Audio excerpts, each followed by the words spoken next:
करने वाले हैं कि यहाँ पर जो मनोविज्ञान का क्षेत्र कौन सा होता है, स्कोप क्या है, अर्थात मनोविज्ञान किन किन चीजों के बारे में बात करता है।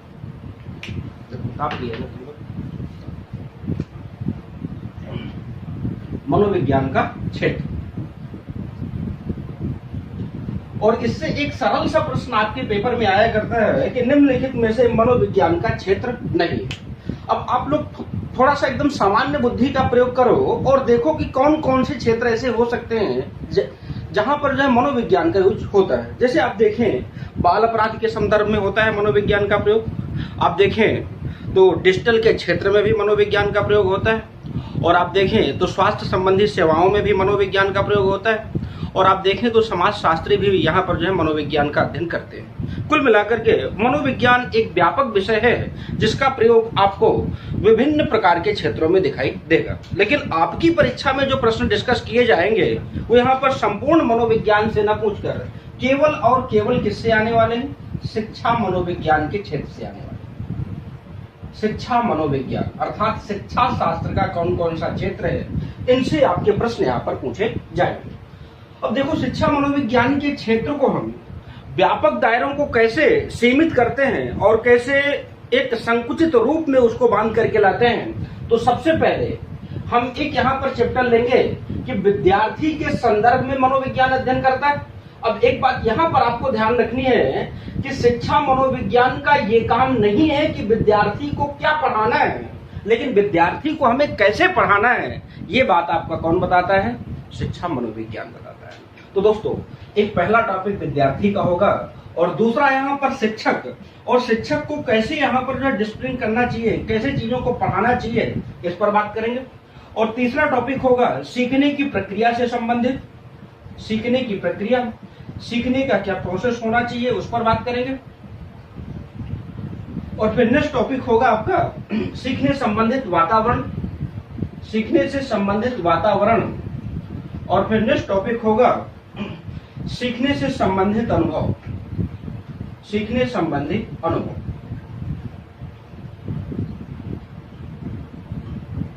तो कुल मिलाकर इतने भागों में बांट करके हम यहाँ पर शिक्षा मनोविज्ञान को देखेंगे। अब एक एक पर बात करते हैं, और सबसे पहले मैं यहाँ पर समझाने की कोशिश कर रहा हूँ कि सीखने की प्रक्रिया क्या होती है, अर्थात विद्यार्थी का दिमाग का प्रोसेस कैसा चलता है और कैसे वो चीजों को स्वीकार करता है। आइए देखते हैं सीखने की प्रक्रिया को।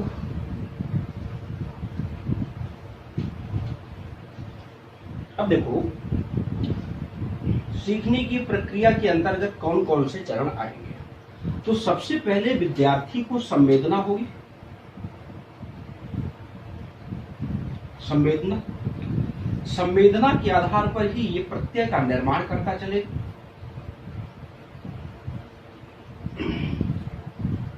और प्रत्यय के बाद प्रत्यक्षीकरण होगा, प्रत्यक्षीकरण होगा,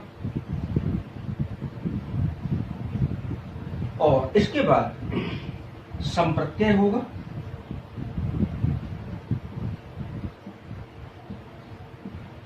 और इन्हीं दो के समकक्ष आपका यहाँ पर स्कीमा आएगा।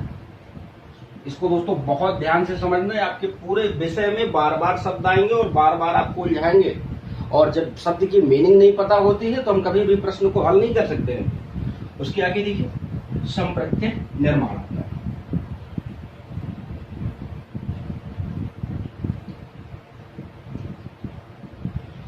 अब एक एक शब्द को क्लियर करना कि विद्यार्थी कैसे सीखता है। तो मैंने कहा कि सबसे पहले विद्यार्थी को क्या होती है, संवेदना होती है, और संवेदना की डेफिनेशन लिखी हुई मिलती है कि हमारी ज्ञानेंद्रियों के द्वारा जो हमें सर्वप्रथम अनुभूति होती है वही आपकी संवेदना कहलाती है। अर्थात हमारी ज्ञानेंद्रियां जो कुछ सबसे पहले फील करती हैं वही क्या कहलाएगा, संवेदना कहलाएगा।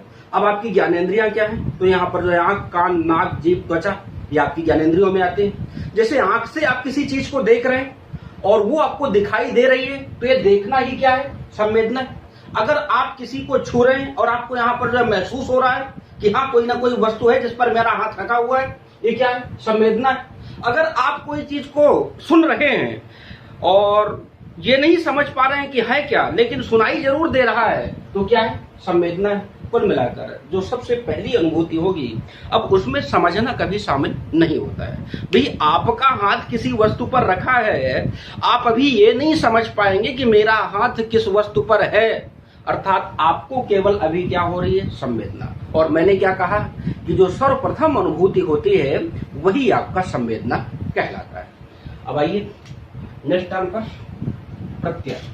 दोस्तों हिंदी में भी आपका प्रत्यय आता है, उपसर्ग और प्रत्यय आप लोग टॉपिक के रूप में पढ़ते हो, और हिंदी में बताया जाता है कि किसी शब्द के अंत में लगने वाले शब्दों को प्रत्यय कहते हैं, और प्रत्यय लग करके किसी शब्द के अर्थ को बदल देते हैं।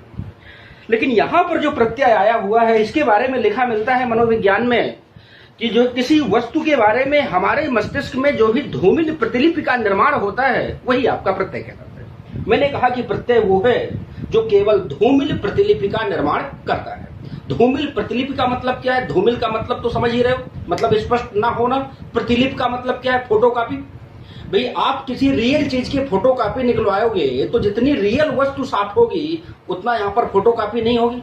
इसलिए धूमिल इमेज जो आपके दिमाग में बनती है, जो भी फिगर आपके दिमाग में बनते हैं वही क्या है? वही यहाँ पर जो प्रत्यय कहलाता है। जैसे मान लो कि आपने यहाँ पर किसी लड़की को देखा, और उस लड़की को देखने के बाद जैसे ही आप घर पहुंचे और उसका नाम याद आया, आपके दिमाग में उसका फोटो बनेगा। अब अगर नाम याद आते ही उसका फोटो आपके मस्तिष्क में बना है तो फोटो ही क्या है? वही तो यहाँ पर प्रत्यय। अर्थात जिस चीज को हम देखते हैं और बाद में हमारे मस्तिष्क में सांकेतिक प्रतिबिंबों का निर्माण होता है वही आपका प्रत्यय कहलाता है। और जब तक प्रत्यय नहीं बनेगा तब तक बालक किसी वस्तु को सीख नहीं सकता है। तो सबसे पहले जरूरी क्या है बालक को सीखने के लिए? कि पहले तो संवेदना होना जरूरी है। संवेदना के साथ साथ किसी न किसी वस्तु का निर्माण कर सके वो मस्तिष्क में, वो जरूरी है यहाँ पर। इसके बाद देखिए क्या होता है? प्रत्यक्षीकरण। प्रत्यक्षीकरण अगर आप शब्द को जोड़ेंगे तो प्रति प्लस अच्छीकरण। अच्छ का मतलब होता है आंख। तो कुल मिलाकर आंख से जब आप किसी चीज को क्लियर रूप में देख लेते हैं तो वही क्या है? यहाँ पर जो है प्रत्यक्षीकरण। अब इसको गौर से समझना, संवेदना एवं जो है प्रत्यक्षीकरण में अंतर क्या होता है। जैसे मान लो कि मैं आपको यहाँ पर जो है कोई यहाँ पर इंग्लिश गाना सुनाऊं। अब इंग्लिश गाना ऐसा तो है नहीं कि आपको सुनाई नहीं देगा, सुनाई तो देगा लेकिन समझ में नहीं आएगा। अर्थात अगर केवल सुनाई दे रहा है तो अभी आपको क्या हो रही? संवेदना। और अगर आप अंग्रेजी के जानकार हो और वो सुनाई देने के साथ साथ गाने के क्या बोल हैं और गाना क्या आपको बताना चाहता है, यही क्या है? यही आपका यहाँ पर जो प्रत्यक्षीकरण। और दूसरा एग्जांपल लीजिए, मान लीजिए कि आपका हाथ किसी वस्तु पर रखा हुआ है, और हाथ आपका किसी वस्तु पर रखा है, इतना तो आपका भान है जो है, आपको इतनी तो जानकारी है कि मेरा हाथ किसी वस्तु पर है, लेकिन ये नहीं पता है कि मेरा हाथ किस वस्तु पर है। तो अगर केवल ये लगता है कि मेरा हाथ किसी वस्तु पर है तो ये संवेदना है, और जब आप देखते हो कि मेरा हाथ तो किसी सर्प के ऊपर रखा है तो वही क्या कहलाए? वही यहाँ पर जो प्रत्यक्षीकरण। तो कुल मिलाकर जब आप किसी चीज को संवेदना के साथ साथ आपको उसके बारे में जानकारी भी होती है तो वही क्या कहलाता है? वही यहाँ पर जो प्रत्यक्षीकरण। और दोस्तों आपके दिमाग में समझ का निर्माण तब तक नहीं हो सकता जब तक कि क्या ना हो, तो यहाँ पर जो प्रत्यक्षीकरण ना हो, अर्थात आप उस चीज को देख करके समझ ना पा रहे। और देखना समझना थोड़ा सा इन चीजों को, प्रत्यक्षीकरण आपको कहां से कहां लेकर के जाएगा। जैसे मान लीजिए कि आप किसी किताब को पढ़ रहे हैं। अब आप किसी किताब को पढ़ तो लेते हैं और वो छात्र बोल सकता है कि मैं कक्षा 10वीं की किताब पढ़ लेता हूं, लेकिन 10वीं की किताब को बांच लेना ही यहाँ पर समझना नहीं होता है। तो बांचना जो है वो यहाँ पर संवेदना है, और अगर आप समझ रहे हो तो वही क्या है? वही यहाँ पर जो प्रत्यक्षीकरण है। अर्थात जब तक हम किसी चीज को समझेंगे नहीं तब तक हम प्रत्यक्षीकरण में नहीं पहुंचेंगे। और इसके लिए जरूरी क्या है? इसके लिए जरूरी है कि प्रत्यय का निर्माण आपके दिमाग में हो रहा हो। दोस्तों एक बहुत बड़ा भ्रम होता है कि जब हमें केवल सूचनाएं मिलती हैं और सूचनाओं को ही हम ज्ञान के रूप में बताना शुरू कर देते हैं। जैसे मान लो कि आपको जानकारी है कि भारत की राजधानी दिल्ली है, ये क्या है? ये सूचना है। लेकिन जब आपसे कोई पूछता है और आप बता ले जाते हैं, सामने वाला क्या बोलकर चला जाता है? इस लड़के को बहुत ज्ञान है। दोस्तों सूचना कभी ज्ञान नहीं होती है। और अगर हम किसी एक सूचना को बार बार अपने मस्तिष्क से होकर गुजारें तो वही सूचना आपकी किसमें कन्वर्ट होगी? ज्ञान के रूप में कन्वर्ट होती चली जाएगी। अर्थात ये बार बार कहा जाता है कि 100 किताबें पढ़ने से अच्छा है कि हम एक किताब को 100 बार पढ़ लें।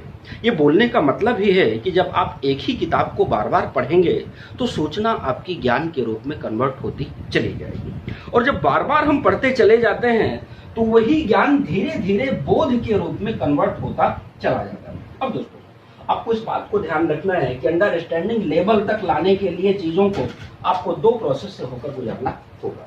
अर्थात पहले तो आपको यहाँ पर जो है सूचना के रूप में चीजों को जानना बहुत जरूरी है, और जब आप उनको जान लिए हैं तो आप उनका अब मंथन करना शुरू करिए, और जब बार बार मंथन करेंगे तो आपका ज्ञान में बदलता चला जाएगा, और जब आप इसको गहराई तक जानने की कोशिश करने लगेंगे तब आप बोलोगे कि मुझे हाँ अब इस चीज का बोध हुआ है। जैसे मान लीजिए आप किसी व्यक्ति से दोस्ती करते हैं और प्रारंभ में वो केवल सूचना के रूप में आपके सामने आता है कि ये लड़का इस विषय को जानता है, यहाँ पर पढ़ता है, और जब आप उसके साथ रहना शुरू करते हैं तो धीरे धीरे आपको ज्ञान होने लगता है कि इसके साथ साथ अभी और भी है, और जब आप सालों उसके साथ व्यतीत कर देते हैं तब आपको उसका वास्तव में बोध होता है कि वास्तव में व्यक्ति है कैसा।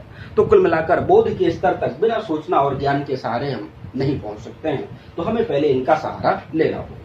अब आइए और आगे बात करता हूं प्रत्यय, इसके बाद संप्रत्यय को समझिएगा। संप्रत्यय क्या होता है?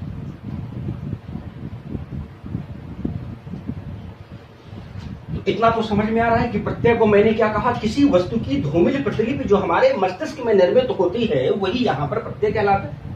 अब संप्रत्यय को समझना है तो आप देख रहे हैं कि संप्रत्यय में सम उपसर्ग लगा हुआ है, और शब्द तो यही है प्रत्यय ही, लेकिन इसका भाव बदल जाता है।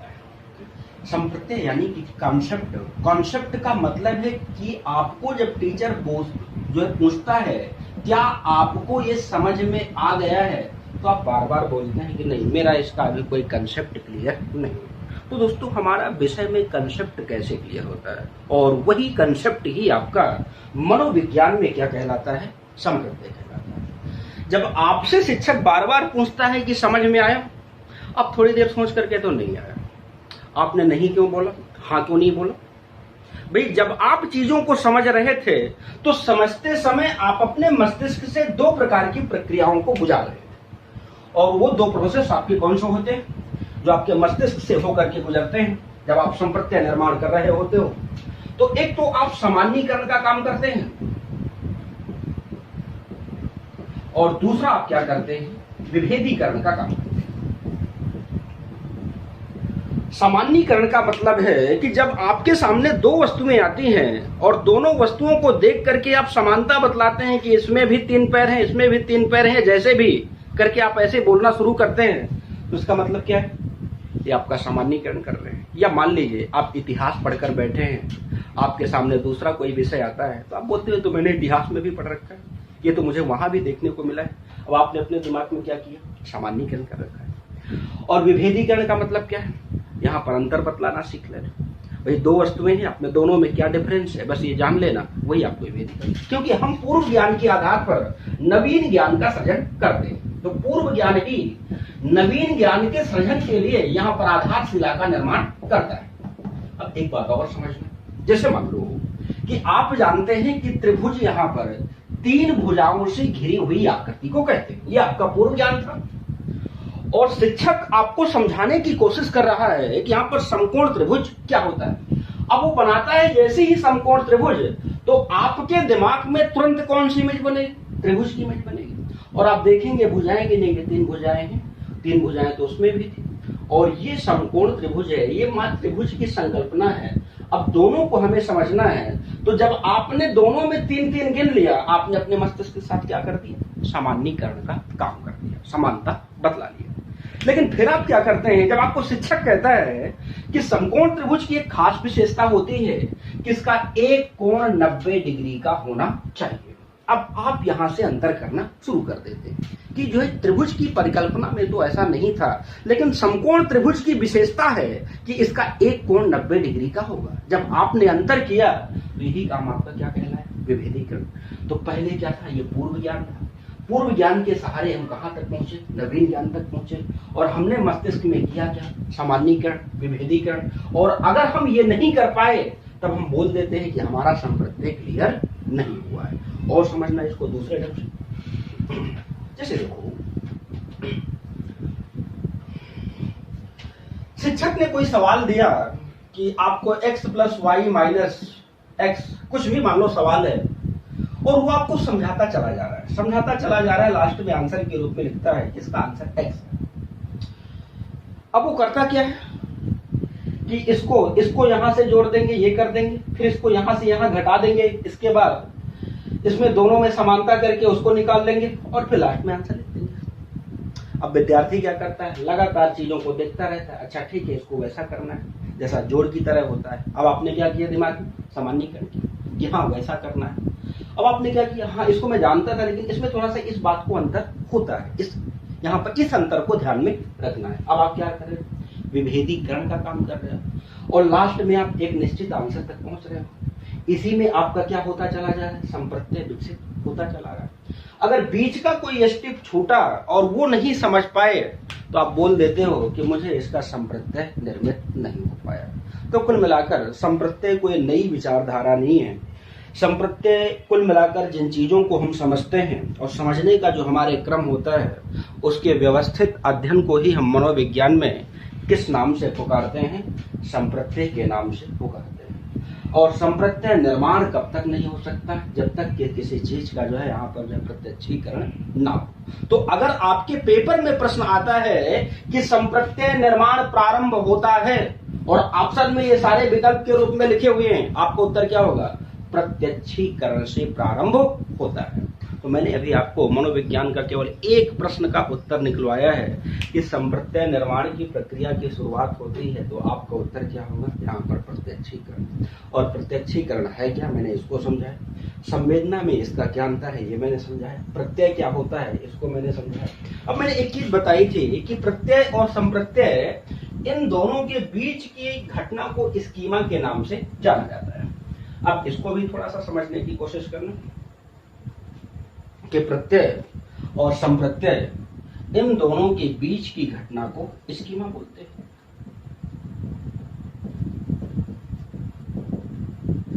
इन दोनों के मध्य में कौन है, स्कीमा है। और दोस्तों, जीन पियाजे ने जिस संप्रत्यय का सर्वाधिक बार अपने सिद्धांत में प्रयोग किया वो आपका कौन है, स्कीमा। और जीन पियाजे की थ्योरी में बार बार आएगा कि अगर बालक में स्कीमा का निर्माण नहीं हो पा रहा है तो बालक में संज्ञानात्मक विकास नहीं हो सकता है। अर्थात स्कीमा ही संज्ञानात्मक विकास की आधारशिला मानी जाती है। अर्थात स्कीमा नहीं बना तो बालक का बौद्धिक विकास नहीं हो सकता है। अब देखें, मैंने कहा कि प्रत्यय और संप्रत्यय, तो प्रत्यय मैंने पहले क्या समझाया कि जो कुछ फोटो आपके दिमाग में बन रही है वही प्रत्यय।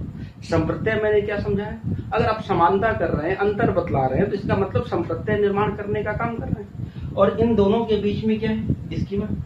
अर्थात यहाँ पर फोटो तो बनेगी ही बनेगी क्योंकि फोटो के आगे का चरण है और अंतर और समानता की यहाँ पर शुरुआत हो जाएगी। कुल मिलाकर के बालक स्पष्ट रूप में समानता तो नहीं बतला पाएगा, स्पष्ट रूप में अंतर तो नहीं कर पाएगा, लेकिन फिर भी कोशिश करेगा उस फोटो के आधार पर।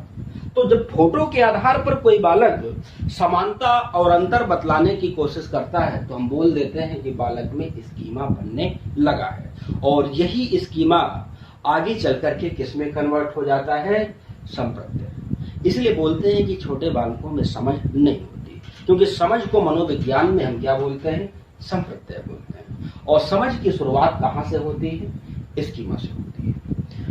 तो ये है आपका सीखने का प्रक्रिया, अर्थात बालक कैसे कैसे चीजों को सीखता है और कैसे मस्तिष्क से होकर के गुजरता है। दोस्तों, आप एक बात और यहाँ पर क्लियर करना कि कई बार हम शिकायत करते हैं कि हमने ये पढ़ा और हमें भूल गया। अब वो भूलता क्यों है, तो कहीं ना कहीं सीखने की प्रक्रिया में ही आपका दोष रहा है। आप एकदम सिंपल सा एग्जाम्पल लें और मान लो कि घर की कोई वस्तु है और आपसे कहा जाए कि आप उसको खोज कर लाइए। मैंने मान लीजिए कहा कि आप थोड़ा सा मुझे नमक दे दीजिए। आप अपने जब घर में खोजने चलेंगे तो आप किधर बढ़ेंगे, रसोई घर में जाएंगे, क्योंकि नमक तो वहीं रखा हो, दूसरी जगह तो जाकर देखेंगे नहीं। और अगर नमक वहां व्यवस्थित ढंग से रखा होगा तब तो मिल जाएगा, और अगर नहीं रखा होगा तो खोजते खोजते परेशान हो जाएंगे, मिलने वाला नहीं है। इसी तरह से हमारे मस्तिष्क में क्या होता है कि आपकी बुद्धि में बहुत सारे पार्टों में डिवाइड होती है और उसमें विभिन्न खांचे बने होते हैं मान लो इतिहास पढ़ रहे हो, अब इतिहास पढ़ करके अगर इसको इतिहास के कॉलम में नहीं सेव किए मेमोरी में, बुद्धि में, अब जब याद करोगे सिकंदर भारत में कब आया तो कहां से याद आएगा? क्योंकि आपने तो इतिहास को पढ़ा तो जरूर, लेकिन उसको व्यवस्थित ढंग से माइंड तक पहुंचाया नहीं। और जब हम व्यवस्थित ढंग से किसी चीज को नहीं रखते हैं तो चाहे हम जितना याद करने की कोशिश करें फिर दोबारा याद होने वाली नहीं है। ये आपकी एकदम सामान्य दिनचर्या की तरह है ये माइंड भी आपका, कि उसको आप जितना व्यवस्थित रखेंगे उतना तेजी से आपको चीजें याद आती चली जाएंगी। चलिए दोस्तों और आगे देखते हैं। सीखने की प्रक्रिया आपने क्लियर कर लिया। अब देखिए शिक्षक के रोल को लेकर के हम बात करते हैं कि टीचर को कैसे पढ़ाना चाहिए और शिक्षक को क्या करना चाहिए और शिक्षक में कौन से गुण होने चाहिए। दोस्तों अगर आप प्राचीन काल से चलो तो प्राचीन काल में जो आपकी शिक्षा व्यवस्था थी वो यहाँ पर ज्ञान केंद्रित हुआ करती थी, अर्थात ऋषि मुनियों का केवल और केवल एकमात्र काम हुआ करता था कि हम बालक को कैसे वेद और उपनिषद का ज्ञान करा दें, अर्थात शिक्षा का उद्देश्य ज्ञान को सेंट्रलाइज करना होता था। जब आप और आगे बढ़िए तो ये शिक्षा ज्ञान केंद्रित ना होकर के और ये शिक्षा आपकी शिक्षक केंद्रित हो जाती है।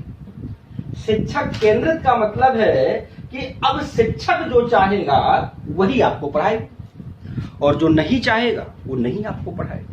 अर्थात प्राचीन काल में जहां शिक्षा ज्ञान केंद्रित थी, मध्यकाल तक आते आते शिक्षक केंद्रित हो गई और यहीं से यहाँ पर शिक्षक की तानाशाही प्रवृत्ति को देखा जाता है। लेकिन वर्तमान में अगर हम बात करें तो आपकी शिक्षा कैसी? बाल केंद्रित शिक्षा है। तो दोस्तों प्रगतिशील शिक्षा के दौर में आप जी रहे हो और प्रगतिशील शिक्षा के दौर में शिक्षक को उतनी छूट नहीं दी गई है जितनी की विद्यार्थी को दी गई है, क्योंकि बार बार हम कोई भी योजना का निर्माण करते हैं तो हम बालक को ध्यान में रखते हैं। इसलिए अगर प्रश्न आता है कि वर्तमान की शिक्षा व्यवस्था किस पर आधारित है और ऑप्शन में यही सारे विकल्प आपको मिलते हैं तो आपका उत्तर तुरंत क्या होगा? बाल के अंदर। अर्थात शिक्षक के बारे में पढ़ने से पहले हम इतना जरूर जान लें कि शिक्षक वर्तमान में स्वतंत्र नहीं है, बल्कि शिक्षक क्या है? शिक्षक विद्यार्थी पर डिपेंड करता है। अर्थात शिक्षक का काम क्या है? बालक को हर चीज से अवगत कराना। लेकिन अगर दूसरे संदर्भों में प्रश्न आएगा, एक बार और समझना शिक्षक के रोल को, तो यहां से तो मैंने बताया बाल केंद्रित। अब अगर मान लो कि यहाँ पर स्वतंत्र चर, आश्रित चर और हस्तक्षेप चर इस प्रकार से ऑप्शन में रख करके पूछे कि हम शिक्षक को कहाँ रखेंगे, तो इसमें आपको क्या क्या करना है? स्वतंत्र चर, फिर आश्रित चर और हस्तक्षेप चर। अभी मैंने क्या कहा? अब मैं जो है उसी बात का खंडन कर रहा हूं। मैंने बोला कि शिक्षक स्वतंत्र नहीं है, शिक्षक बालक के ऊपर डिपेंड करता है और बालक को सिखाना उसका प्रमुख उद्देश्य है। लेकिन अब मैं क्या कह रहा हूं कि यहाँ पर आश्रित चर में विद्यार्थी है, क्योंकि विद्यार्थी ज्ञान के लिए किस पर डिपेंड है? शिक्षक के ऊपर डिपेंड है।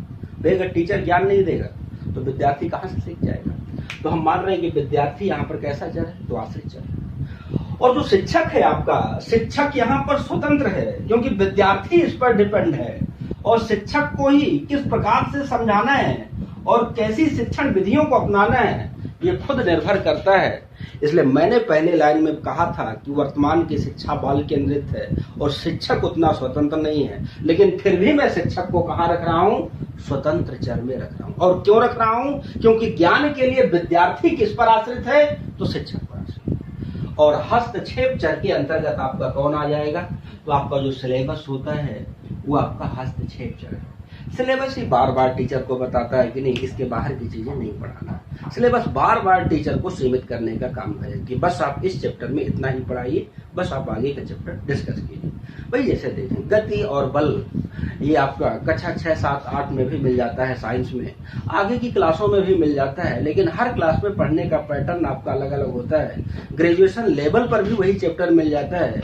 पीएचडी करने वाले विद्यार्थी के लिए भी गति और बल पर पीएचडी करता है, लेकिन समय के साथ पैटर्न बदलते हैं और वो सिलेबस आपको यहाँ पर हस्तक्षेप करता चला जाता है। तो एक लाइन तो आप सीख गए होंगे कि वर्तमान की शिक्षा बाल केंद्रित है और शिक्षक ज्यादातर बालक के ऊपर क्या है? डिपेंड है। लेकिन ज्ञान के लिए विद्यार्थी किस पर डिपेंड है?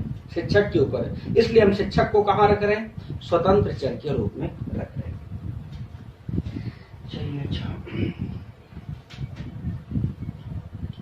अब मैं आपसे प्रश्न करता हूं कि अगर कोई शिक्षक किसी क्लास में पढ़ाने के लिए जा रहा है तो उस शिक्षक के लिए सर्वाधिक जरूरी क्या है, सर्वाधिक महत्वपूर्ण क्या है, किस चीज की जानकारी। मान लो कि कोई हिंदी विषय का अध्यापक है और हिंदी पढ़ाने के लिए क्लास में गया है, तो उस अध्यापक में कौन से गुण होने चाहिए और किन बातों का उसको ध्यान रखना चाहिए। तो आपका पहला उत्तर तो मस्तिष्क यही जनरेट कर रहा होगा कि उस टीचर को हिंदी का विशेषज्ञ होना चाहिए। और जैसे ही ये ऑप्शन आपके लाइन में आए कि उसे हिंदी का अच्छा खासा ज्ञान होना चाहिए, ये बात आप क्या करोगे, गलत करोगे।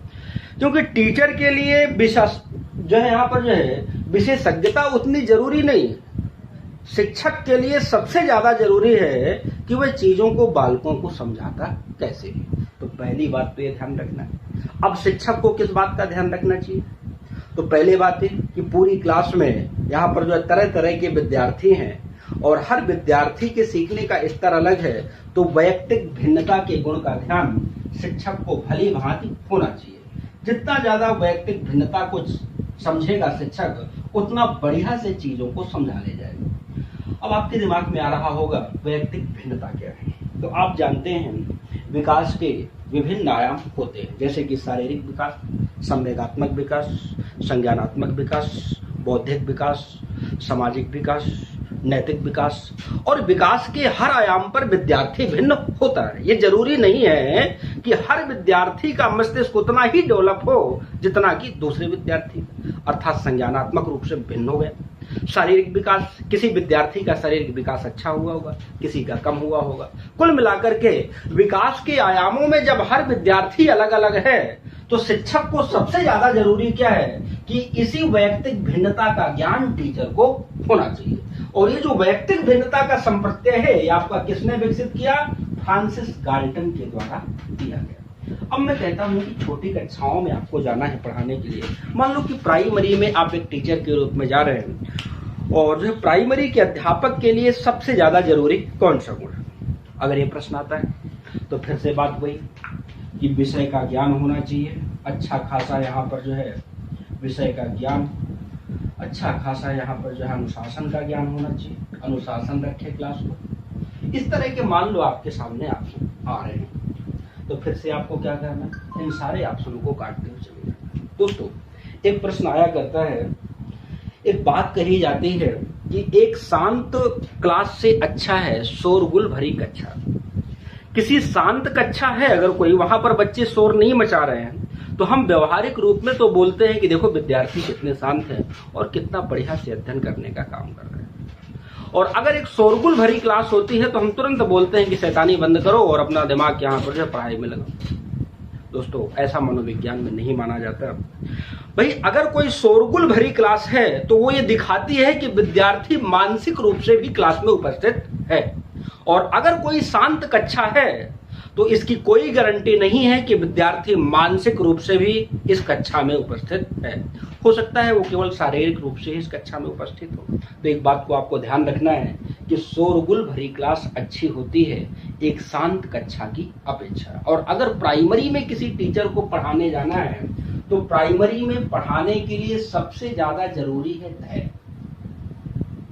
अगर उस शिक्षक में धैर्य का गुण नहीं है तो कभी भी प्राइमरी के विद्यार्थियों को पढ़ाने के लायक नहीं है। कारण बता दूं। अब एक चीज और यहाँ पर क्लियर कर, महिला और पुरुष दोनों अलग अलग हैं। महिलाओं और पुरुषों के मस्तिष्क को अगर आप समझो तो ये पुरुष आपके ज्यादा जल्दी इनको क्रोध आता है, ये आपकी गुस्सैल प्रवृत्ति की होती है। महिलाओं को उतना क्रोध नहीं आता, ये ज्यादातर इनके अंदर धैर्य का गुण पाया जाता है। और यही कारण है दोस्तों कि आप जीवन प्रत्याशा का स्तर देखना तो सबसे जल्दी कौन मरेगा, पुरुष। क्यों मरेगा, आप भूगोल पढ़े हो भाई। अगर कोई चीज बहुत जल्दी गर्म होती है तो गर्म होने पर हल्की होगी तो बहुत जल्दी ऊपर उठेगी। और अगर कोई चीज भारी होती है, गर्म नहीं है, ठंडी है, भारी होगी तो धरातल के पास बैठी रहेगी। आप वायु को देखिए, अगर वायु गर्म हो जाती है तो तुरंत धरातल से ऊपर उठ जाती है। इसी तरह से अगर इंसान जल्दी जल्दी गर्म होगा तो बहुत जल्दी ऊपर चला जाएगा। तो इसलिए जल्दी कौन मरता है? पुरुष मरता है। और यहाँ पर इन सारी चीजों को कोई वो नहीं दिया जाता, इसलिए माना जाता है कि एक महिला टीचर प्राइमरी की शिक्षा के लिए सबसे उपयुक्त मानी जाती है। और उसका कारण क्या है? क्योंकि उसमें धैर्य का गुण पाया जाता है। तो मैंने अभी आपको केवल 2 बातें क्लियर कराई हैं कि एक तो शिक्षक को व्यक्तिगत भिन्नता का गुण होना चाहिए, विषय में विशेषज्ञ होना ये यहाँ पर जरूरी नहीं। दूसरा गुण क्या बताया कि यहाँ पर शिक्षक के अंदर धैर्य का गुण भी होना चाहिए। अब एक बात और क्लियर करना, मान लो कि कोई एक कक्षा है और उस कक्षा में 100 विद्यार्थी और 100 में से एक विद्यार्थी आपका फेल हो गया। अब आपसे पेपर वाला पूछ रहा है कि बताओ इन 100 में से एक विद्यार्थी फेल हुआ है, इसके फेल होने का प्रमुख कारण क्या है? तो प्रमुख कारण में वो लिख रहा है कि शिक्षक ने सही से पढ़ाया नहीं, दूसरा लिख रहा है विद्यार्थी ने सही से पढ़ा नहीं, तीसरा लिख रहा है कि सिलेबस इसके अनुकूल नहीं था। अब आप बताएं इसमें किसका दोष है? भाई 100 में से अगर 99 विद्यार्थी पास हो रहे हैं और एक फेल हो रहा है तो ज्यादातर बच्चे आप दिमाग लगाकर यही कहोगे कि इसमें दोष उसी विद्यार्थी का है क्योंकि उसने मन से पढ़ा नहीं। लेकिन दोस्तों ये बात पूरी तरह से गलत हो जाएगी। दोस्त विद्यार्थी का नहीं है, दोष इसमें किसका है? दोष सबका है।